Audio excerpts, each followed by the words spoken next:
pertimbangan fakta-fakta, pertimbangan bukti-bukti, juga saya kira kesaksian dari para saksi itu menjadi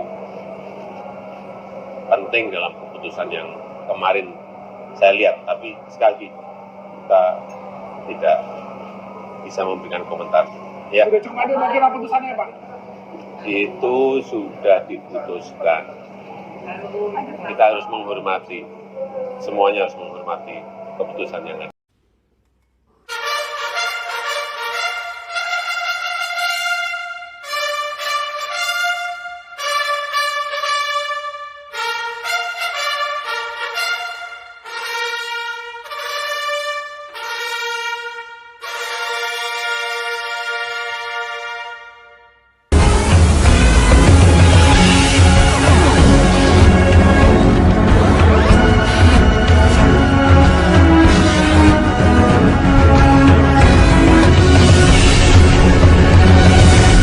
Buat kita semua. Terima kasih Bapak-Bapak, khusus untuk Pak Agus dengan Pak Moderator dan teman-teman yang telah memungkinkan webinar ini terlaksana dengan baik. Para narasumber dan peserta webinar yang saya hormati, mungkin saya bukan ahli dalam bidang hukum. Jadi saya tidak mungkin memberikan satu penilaian khusus tentang apa yang telah kita saksikan bersama pada kasus Kuta Barat. Tetapi yang mau saya katakan begini, Bapak Ibu, bahwa Indonesia ini kita kenal dengan der Rechtsstaat, negara hukum. Di dalam negara hukum yang paling penting itu law enforcement, penegakan hukum. Selama ini kita lihat penegakan hukum ini sangat lemah. Aparat-aparat hukum tidak melaksanakan tugasnya dengan baik dan benar. Tiba-tiba kita kaget, ada hakim yang luar biasa bisa ambil keputusan yang luar biasa ini. Kedua hal yang mau saya nilai di sini. Yang pertama, bisa saja karena kasus ini telah merupakan satu kasus yang viral sangat besar, hakim-hakim itu juga takut. Dia tidak mungkin melawan arus besar ini. Artinya bahwa apa? Belum tentu itu datang dari hati nurani yang baik dalam konteks penegakan hukum di negara ini. Karena kita lihat, seorang hakim itu perwakilan Tuhan. Dia bisa tentukan pasal apa saja sesuka hati dia dan dia putusan, tidak bisa ada intervensi. Dan luar biasa kita melihat dia berani ambil satu keputusan yang spektakuler, dan ini membuat saya sebagai seorang relawan Jokowi merasa bahwa mudah-mudahan pintu yang telah terbuka ini menjadi satu pelajaran buat hakim-hakim yang lain, bahwa tidak hanya di kasus-kasus pembunuhan, banyak kasus di Republik Indonesia ini dalam konteks law enforcement yang tidak baik. Mengapa saya berani mengatakan begitu? Saya kasih contoh saja. Kasus tanah misalnya. Hakim-hakim itu selalu ada istilah itu ya. Tajam ke bawah, tumpul ke atas. Artinya yang selalu diputuskan adalah perusahaan-perusahaan raksasa itu. Pertanyaannya ada apa? Saya tidak mungkin menuduh sesuatu, tetapi selalu putusannya itu. Rakyat kecil selalu menderita dalam menerima putusan hakim yang tidak adil. Sekarang kita lihat hakim sudah adil. Dan tadi dari seorang pakar ya, Bapak Sitompul ya, Pak siapa itu bagus. Kita kawal terus. Karena kita belum tahu apakah nanti di pengadilan tinggi atau nanti di kasasi Mahkamah Agung putusannya sama atau tidak. Hal seperti ini biasa dalam dunia hukum. Bahkan ada yang bilang, bahkan ada juntua bahwa jika 3 ahli hukum bertemu membahas satu masalah, setelah keluar dari sana muncul 4 masalah. Masalah yang tadi 1 dan 3 orang itu juga. Inilah masalah hukum, sehingga putusan hakim yang luar biasa itu membuat saya tercengang. Dia sangat berani. Bayangkan jaksa 12 tahun. 1,5 tahun jauh sekali, Pak. Dan luar biasa kejaksaan, tidak mau banding. Satu pihak memang itu menjadi satu bahan diskusi. Bahwa ada ketakutan dan lain-lain. Harusnya dari awal kalau you bilang, you mau jujur itu dari awal. Tetapi sudahlah. Whatever will be, itu sudah terjadi.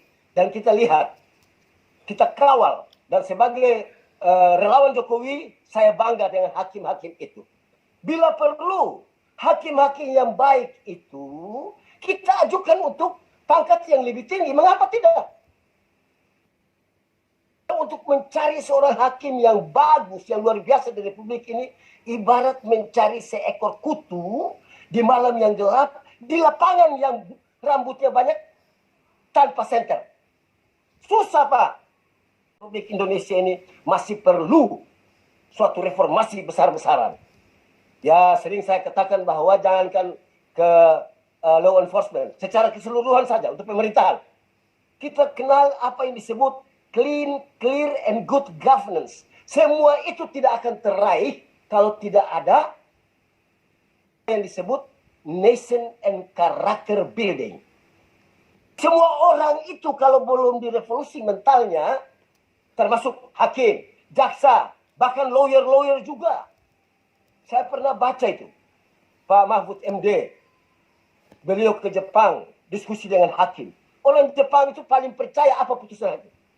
Putusan hakim apa saja yang dilakukan itu mereka agak adil. Karena hakimnya beda dengan hakim di Indonesia. Tapi sudah, saya tidak masuk di menuduh atau mencurigai apapun juga yang dilakukan hakim. Tapi itu fakta yang terjadi. Sehingga saya kembali ke pernyataan saya yang awal. Mudah-mudahan ini merupakan pintu masuk.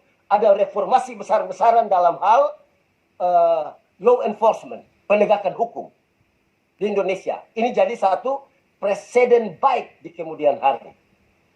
Sehingga bagus, bapak-bapak, walaupun saya baru pulih dari sakit, pada waktu saya Pak Gus bikin acara ini, saya merasa terusik untuk hadir, minimal sebagai peserta. Jadi, apa yang mau saya katakan adalah bahwa ada gium tua, Pak. Ini mohon maaf, tidak menggurui jago-jago hukum ini. Ada gium tua masih berlaku dalam bidang hukum sampai sekarang adalah apa yang disebut a bad law is no law enough. Hukum yang buruk itu sama dan tidak ada hukum. Indonesia ini hukumnya masih buruk. Tapi kita mengakui bahwa kita ini negara hukum. Untuk itu, mudah-mudahan visi besar Bapak Jokowi menuju tahun 2045, Indonesia merdeka 40 tahun, kita menuju developed country, hukum pun juga sudah melaksanakan fungsi atau tugas apanya dengan baik. Kira-kira itu yang dapat saya sampaikan. Mohon maaf kalau misalnya ada kata-kata yang kurang berkenan. Demikian, terima kasih. Assalamualaikum warahmatullahi wabarakatuh. Pak Gus dengan bapak-bapak semua bahwa bisa menghadirkan seorang Simanjuntak, advokat besar itu, ini merupakan suatu kelebihan, Pak. Dan ini menunjukkan bahwa Pak Simanjuntak berjiwa besar. Dia bisa hadir di acara webinar ini bersama, di sini pun juga ada relawan Jokowi.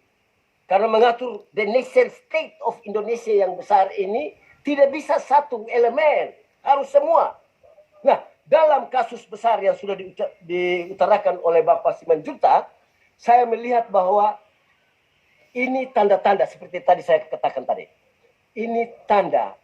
Mudah-mudahan ini ada satu karunia besar dari Tuhan peduli terhadap Republik ini khusus di dalam law enforcement. Sehingga menuju ke depan, hakim-hakim itu mulai belajar dari putusan hakim yang adil. Seperti dalam kasus ini. Untuk itu, sekali lagi, saya sebagai relawan Jokowi sangat bangga. Pertama dengan kehadiran Pak Simanjuntak, Pak Irma Huta Barat, itu menunjukkan bahwa Pak Gus Soleh